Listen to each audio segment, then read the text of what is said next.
Hello மக்களே, 250 ஆண்டுகளுக்கு முன்னாடி கட்டப்பட்ட ஒரு கோட்டை இன்றுள்ள கட்டிடங்களை விட இன்னும் வலிமையாக இருக்குன்னு சொன்னால் நம்புவீங்களா? ஆமாம், இன்றைக்கி நான் பார்க்க போகிற வீடியோ என்னென்னா பாலக்காட்டில் இருக்கும் கோட்டை பற்றி தான். வாங்க பார்க்கலாம். ஒரு கோட்டை 3 பேரரசுகளின் ஆட்சியை பார்த்திருக்குதுன்னு சொன்னால் நம்புவீங்களா?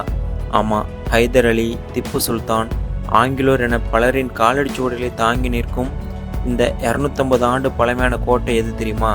அதுதான் கேரளாவின் புகழ்பெற்ற பாலக்காடு கோட்டை.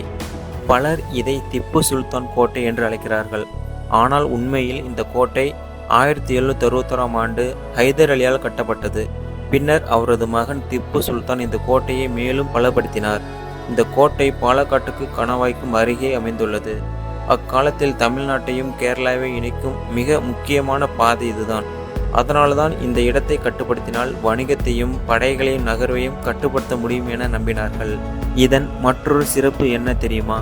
இக்கோட்டையை சுற்றி பெரிய அகழிகள் அமைக்கப்பட்டுள்ளது.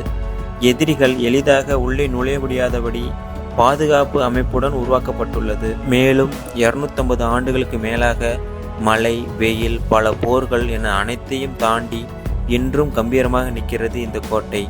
ஒரு காலத்தில் ராஜாக்களும் ஆங்கிலேயர்களும் கைப்பற்ற போராடிய இந்த பாலக்காடு கோட்டை இன்று வரலாற்றில் உயிருள்ள ஒரு சாட்சி. நீங்கள் பாலக்காடு சென்றால் இந்த கோட்டையை தவறாமல் பாருங்கள். மேலும் ஏதாவது கருத்துக்கள் இருந்தால் கமெண்ட் பண்ணுங்கள், லைக் பண்ணுங்கள், ஷேர் பண்ணுங்கள், சப்ஸ்கிரைப் பண்ணுங்கள். தேங்க்ஸ் ஃபார் வாட்சிங்.